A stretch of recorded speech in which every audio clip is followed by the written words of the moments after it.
여러분 안녕하십니까. 제34회 정책 콘서트를 시작하겠습니다. 오늘은 우리의 대북 외교 정책의 기조에 관해서 말씀을 드리고자 합니다. 저는 오늘의 남북 문제는 우리 민족의 기막힌 고통이지만 이는 전 세계적인 문제라는 인식을 가지고 있습니다. 이 민족에게 말하자면 중요한 역사적인 소명이 있다고 하는 인식이지요. 우리 한반도는 크게는 대륙 세력과 해양 세력이 맞부딪히는 한가운데 있습니다. 그리고 또 서양 세력과 동양 세력이 맞부딪히는 한가운데 있습니다. 그리고 좁게는 북쪽 세력과 남쪽 세력이 충돌하고 있는 현장이 되고 있지요. 이것은 세계사적으로 갈등과 대립의 시대, 반목과 상극의 시대를 상징적으로 보여주고 있다고 생각합니다. 이 한반도가 바로 그런 매우 특수한 한반도입니다. 우리는 이 같은 역사적 현상 속에서 이제는 더 이상 이런 상극의 시대를 그대로 가지고 갈 수는 없다. 이제 상극을 상생의 시대로 바꾸어 나가고 대립과 갈등을 화합과 화해의 시대로 바꾸어 나가야 할 그런 시대적 소명이 있다고 생각하는 것입니다. 이런 인식 속에서 저는 오늘의 우리 한반도에서 벌어지고 있는 남북의 문제, 그리고 한반도를 둘러싼 국제 질서, 외교 문제를 풀어 나가야 한다고 생각합니다. 저는 이러한 인식을 한마디로 홍익적 관점이라고 표현합니다. 홍익, 넓게 이롭게 한다는 것입니다. 다시 말하면 나뿐만 아니라 너나 모두 넓게 이롭게 하는 그런 관점에서 우리 남북의 문제, 그리고 한반도를 둘러싼 전 세계의 질서의 문제를 접근하는 것이 옳지 않은가라고 하는 생각을 하는 것입니다. 그런데 참으로 안타까운 점은 바로 이런 기본 인식이 정립되지 않았다는 것입니다. 그저 당장 눈앞에 보이는 이해관계와 정파적인 대립, 이런 것들에 몰입을 해서 정말 큰 시대에서, 큰 시각에서 우리의 이 한반도의 소명이 무엇인가? 그것은 우리 남북의 문제를 풀어나갈 뿐만 아니라 전 세계의 질서를 홍익적 관점으로 풀어나가야 된다고 하는 이런 기본 발상이 부족하다는 점을 저는 매우 안타깝게 생각을 합니다. 이제 대북 문제라든가 외교 문제도 이런 홍익적 관점에서 근본적인 발상의 전환이 필요하다. 저는 그 점을 지적을 합니다. 그리고 또 하나 안타까운 것은 이렇게 중차대한 대북 문제, 외교 문제에 있어서 정말 중요한 것은 일관성 있게 추진되어야 한다는 것입니다. 그런데 도대체 잘 아시다시피 이 나라의 정권이 바뀔 때마다 정파적인 이해관계로 인해서 널뛰기 정책을 해왔습니다. 이제 또 정권이 바뀌면 어떤 정책이 나타날지 국민들은 불안합니다.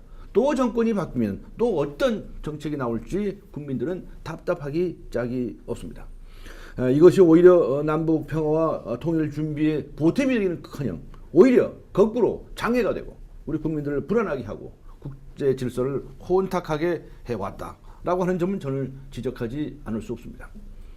더 나아가서 남북한의 문제만이 아닙니다. 한반도를 둘러싼 미국과 중국과 러시아와의 일본의 이해관계가 모두 복잡한 현상을 누구나 다 인식하고 있습니다.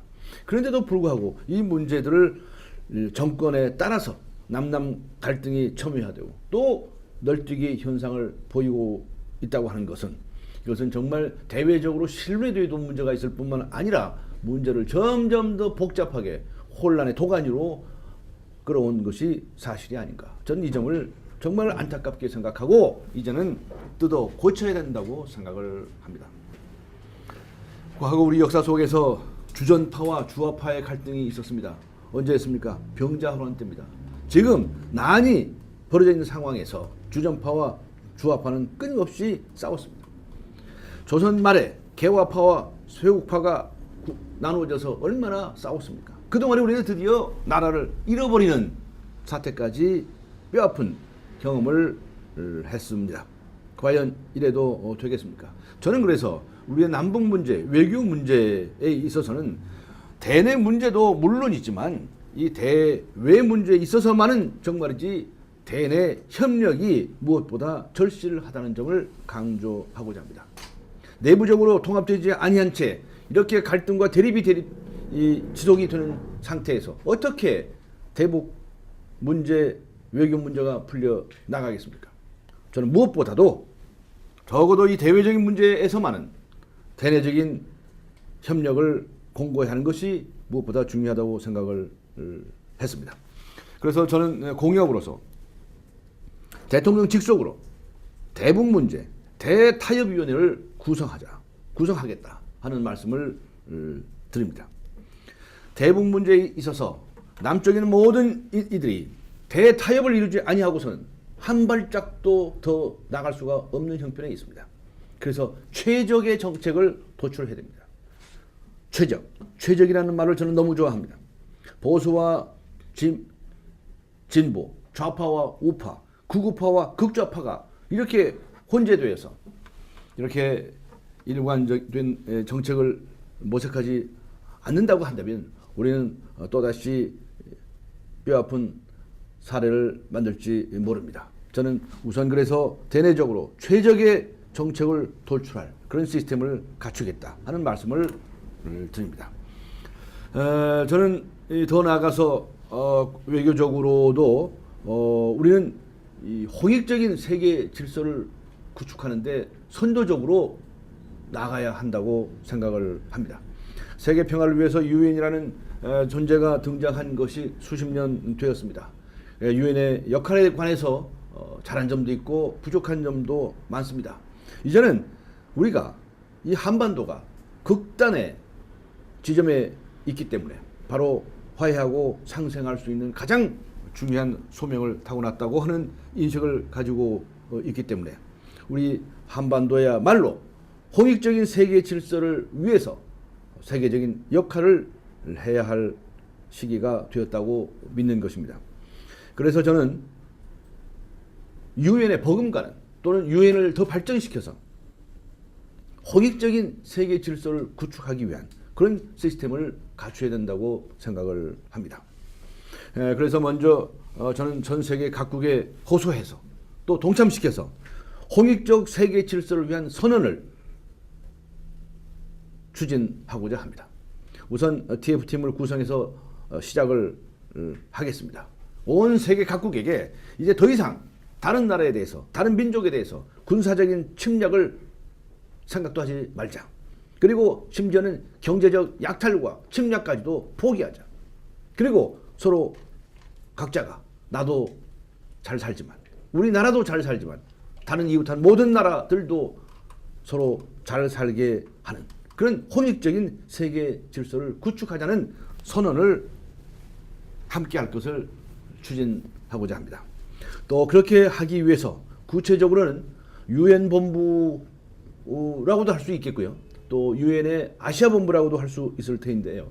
유엔의 핵심적인 기구를 바로 한반도에 유치하고자 하는 작업에 착수하겠다는 공약의 말씀을 드립니다. 저는 장소로는 여러 군데도 있습니다. 제주도도 좋고요. 여러 군데도 있지만 오히려 상징적인 의미라고 한다면 DMZ가 어떤가 하는 생각을 가지고 있습니다. 이것은 정말 황당한 이야기가 아닙니다. 그냥 꿈속에서는 할 수 있는 이야기가 아닙니다.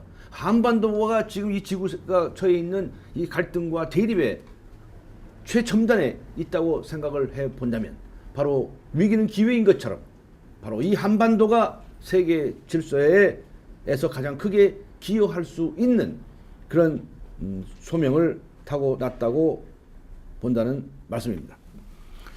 저는 사실은 세계 중심 국가가 되자 하는 이런 표현을 좋아하지 않습니다. 간혹 어떤 여러분들이 세계 중심 국가가 되어야 한다 이런 말씀을 하시는데 우리가 세계 중심 국가면 다른 나라는 변방 국가입니까?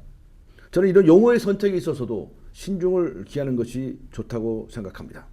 세계 중심 국가라고 하면 그것이 또다시 패권주의를 연상하게 될 수 있습니다. 그래서 저는 홍익주의적인 관점에서 세계 중심 국가라고 하기보다는 세계에 기여하는 국가, 세계에 홍익적으로 기여하는 국가가 되면 좋겠다라고 하는 그런 생각을 가지고 있습니다. 오늘 대북 외교 정책에 관해서 저의 공약을 말씀을 드렸습니다. 이런 일을 추진하는 데 있어서는 특별히 별도의 예산이 필요하지 않습니다. 국가행정기구에서 조직 내에서 충분히 할 수 있는 일이기 때문에 별도 예산은 필요하지 않다는 말씀도 덧붙입니다. 제34회 정책 콘서트 오늘은 여기서 마칩니다. 여러분 감사합니다.